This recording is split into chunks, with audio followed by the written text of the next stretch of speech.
Good morning, Hojo staff, students, and families. Yatea Ben. We're ready to start our day, so please stand. Eyes are on the flag, voices are off. Take your right hand, place it over your heart.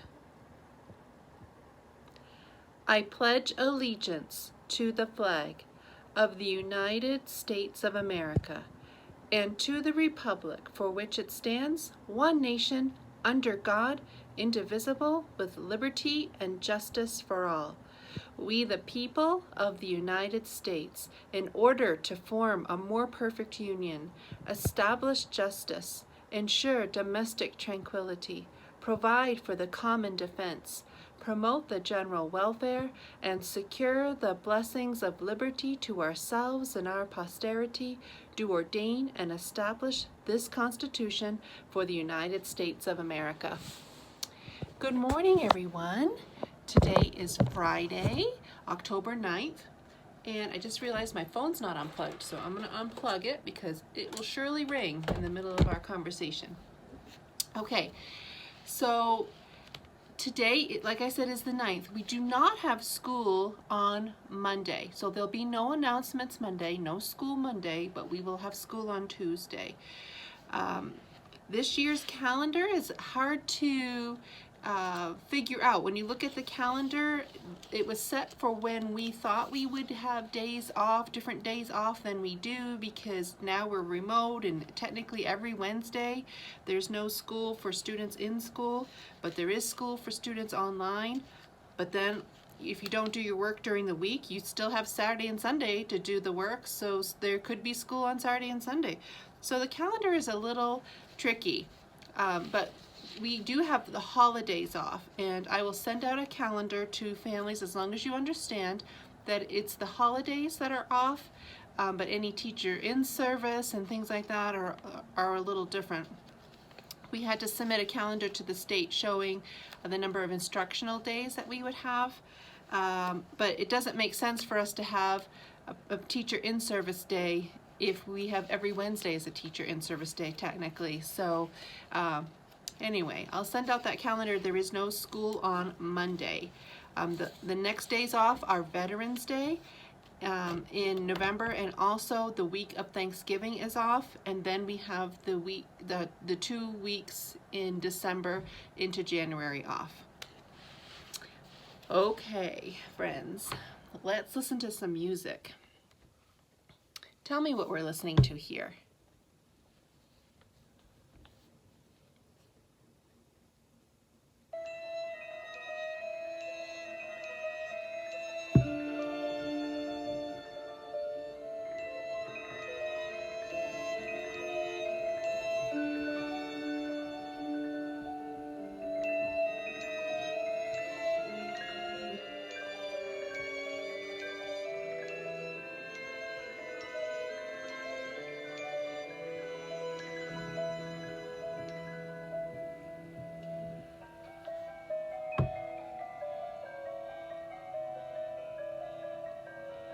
Okay, friends, what was the selection this week?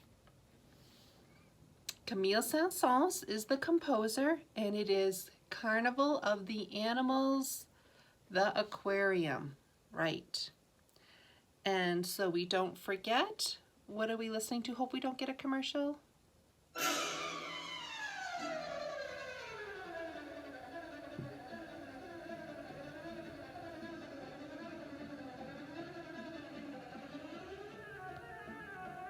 And that was Flight of the Bumblebee, right? Rimsky-Korsakov.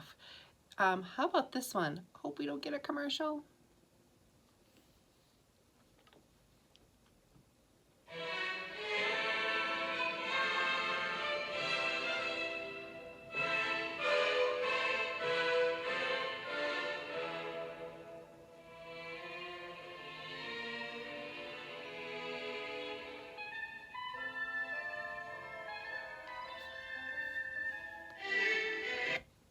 Have I stumped you? Do you know what we were listening to? That was from this year, just a few weeks ago. Do you remember the composer? A female composer? Clara Schumann. That's right. Piano Concerto in A minor, Opus 7. If you got that, give yourself a high five because that was a tricky one. All right, friends, how about one from last year? This is always a fun one to play.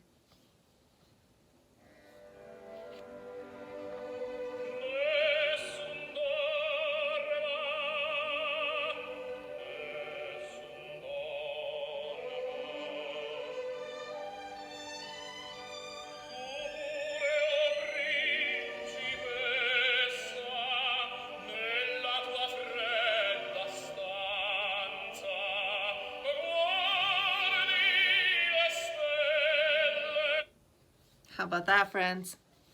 Nessun Dorma. I think I can hear you screaming from here. Nessun Dorma. That's right. From the opera Turandot by Puccini. That's right. Do you remember the days when we could play that in the multi-purpose room when we were all gathered together? It was so loud and it made you feel like you were going to stand on your toes to hear it. Those were some fun days. We'll have them again someday soon. Okay, for art this week. Let's see, here's my art folder. And we were studying a French artist. And what's the type of art that he's famous for? Little dots, called pointillism. That's right, George Seurat. And this one is a Sunday afternoon on the island of Le Grand Rat. And this is also, this one you can see the pointillism a little better, even I bet from just our announcements here on my phone and a printed page, you can see the little dots that make up the whole picture, pointillism. And this is the Eiffel Tower by George Seurat, or en français, Le Tour Eiffel, the Eiffel Tower. And what did I tell you yesterday? Gustave Eiffel also was a part of it was his company that built another famous structure that we have here in this country, the Statue of Liberty in New York Harbor. That's right. When we are in 9th grade, hopefully when we do our tour of DC and Boston, well, you kind of have to go through New York to get there, so maybe we'll be able to see that, hopefully. All right, other famous buildings, White House, that's right, U.S. Supreme Court, and U.S. Capitol Building, Jefferson Memorial, Lincoln Memorial, right, Lincoln Memorial. Remember the Gettysburg Address? We did that as a whole school. Who can remember that? 77 years ago, our fathers brought forth on this continent a new nation, conceived in liberty and dedicated to the proposition that all men are created equal. Those are magical words, right? Start that Gettysburg Address. Very powerful. Words are very powerful. I want to talk to you about that in a little bit. Okay, poem for the day, A Narrow Fellow in the Grass by Emily Dickinson. This comes from the 6th grade list of poems. So we talked about Emily Dickinson being a recluse. She lived in her house even though there wasn't a pandemic. She was in her house all the time and never left. She would go out in her backyard and she'd have family that lived with her, but she didn't really talk to other people. She kept to herself. And lucky for us, she wrote down all of her observations, all of the things that she was looking at and observing. And I'm sure the people who knew her probably thought she was a little strange. And the people that she lived with in her community, like, why doesn't Emily ever come out? Why don't we ever see her? And meanwhile, she's in there writing all this poetry that we have now for all posterity. Right? Remember that word, posterity? For all future generations get to enjoy her poetry. Everybody's probably seen a snake, right, on the ground at one time or another. But did you ever think about writing a poem about it? Emily Dickinson did. And what do we think about that? The way she describes things. It changes how we think about things. That's what poets do. Okay, A Narrow Fellow in the Grass by Emily Dickinson. A narrow fellow in the grass occasionally rides.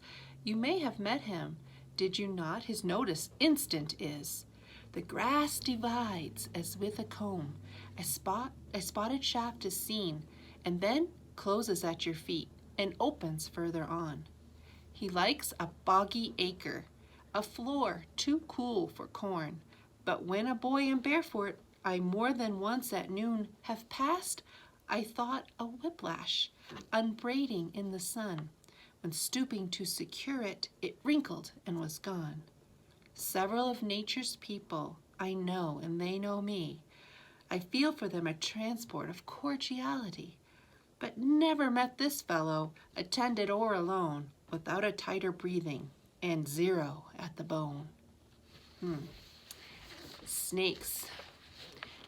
Lots of people do not like snakes, right? I told you, Mr. Hillick hates snakes. And it's interesting how human nature is, and then in all of literature, when you're reading literature, snakes rarely have a good role. They're not usually the good guy. They're usually the bad guy in the story, the snake, right? We even use that to talk about somebody that is not the kindest person, right? Somebody might say a snake in the grass. You might read that in literature. Or a snake may appear in literature and you're like, alert, this is probably bad. Interesting about that, how we as humans feel a tighter, is what Emily Dickinson said, tighter breathing and 0 to the bone. Interesting. So I wanted to just talk about birthdays. We do have 2 birthdays today. Kylie's having a birthday and Amaya's having a birthday. Happy birthday to you, ladies. I hope you have a great day. And this weekend, there's no birthdays on Saturday, but on the 11th, before we get back to school, Xavier and Chloe are having a birthday. So I hope you have a lovely day. Enjoy your weekend. So, be talking about the Bill of Rights. We've talked about the First Amendment, the Second Amendment, and today the Third Amendment. How many amendments are there in the Bill of Rights? The first 10, right? There are more amendments to the Constitution, but the first 10 are called the Bill of Rights. So the First Amendment, we'll do the first and second together, and then I'll tell you the third, okay? Congress shall make no law respecting an establishment of religion, or prohibiting the free exercise thereof, or abridging the freedom of speech, or of the press, or the right of the people peaceably to assemble, and to petition the government for a redress of grievances. Second Amendment. A well-regulated militia being necessary to the security of a free state, the right of the people to keep and bear arms shall not be infringed. First Amendment gives us the right of religious freedom. Right? There's no state religion. We're free to practice whatever religion we want, or to practice no religion. We have the freedom of speech, the freedom of the press, the right to assemble, people can gather, and to petition the government if we feel that we have been harmed somehow by a law or by somebody else and we don't get the answer that we want from a lower court, can go all the way up to the Supreme Court. So those are the rights of the First Amendment. What's the Second Amendment rights? To keep and bear arms. That's right. Now the Third Amendment I told you about a little bit yesterday. Back during the time of the Revolution, when we were colonies of which country? England.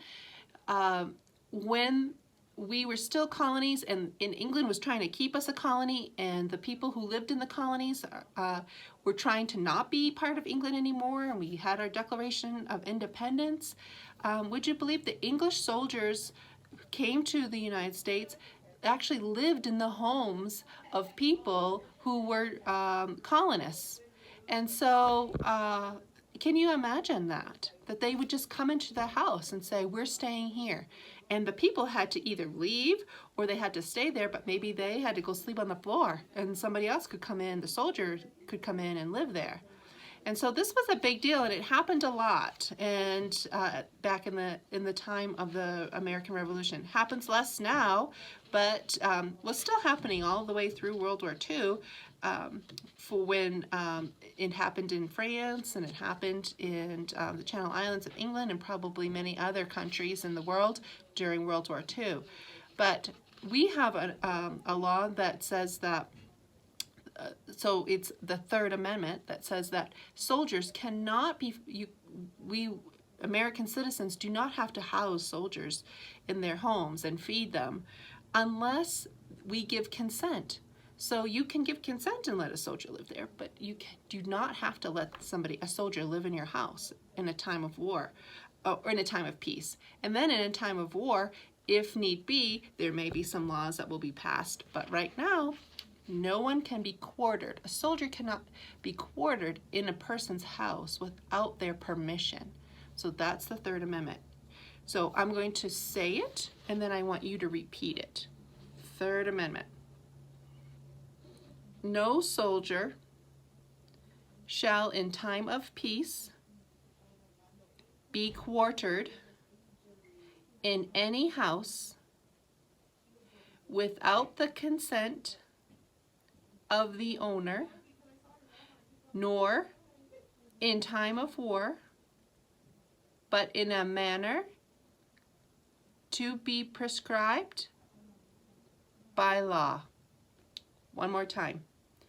No soldier shall in time of peace be quartered in any house without the consent of the owner, nor in time of war, but in a manner prescribed by law.